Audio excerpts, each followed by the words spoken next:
Hello there guys, and in this tutorial we are going to talk about the alias command. Now the alias command is used to construct your own commands which are made out of existing commands, and we touched upon this in the command types tutorial, but now we are going to see how it is used. So let's say that I want to have an alias for the command lsl. Okay, I want to have an alias for that command. What I could do is I could write alias, and then I would write the name of the alias, and that would be ll because I would like ll to be the name of my alias for lsl. And then I would put the equal sign, and then I would put single quotes, and within those single quotes I would write lsl.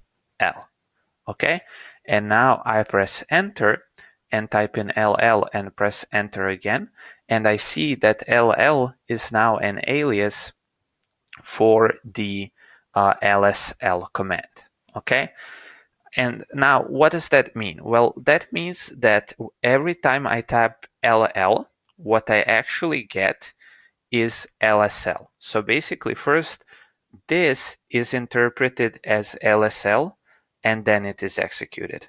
Okay, and I just wanted to note that the syntax of this goes like this, and you should note that there are no spaces between the name of the alias, the equal sign, and the single quotes. Okay, so that's really important to note.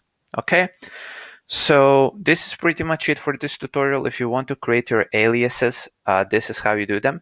By the way, just a side note, if you exit your terminal, so if I exited my terminal either by typing an exit, Control D, or I press X here, what would actually happen is I would lose the alias. Okay, so if I exit the terminal, re-enter it, I would lose the alias. And we're going to talk about it, I think, much later on, how to preserve changes.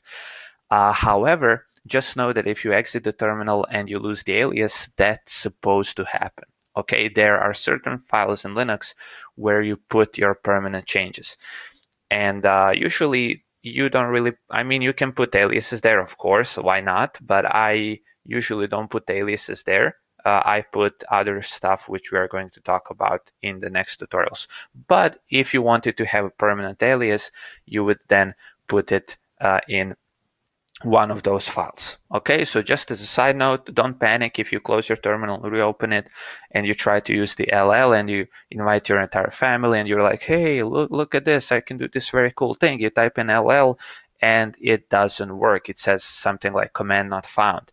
Well, that's because the alias isn't permanent. It is only in this specific terminal session. However, in this specific shell session, however, if you want to make it permanent, you will have to edit some files. Again, we'll talk about it later on.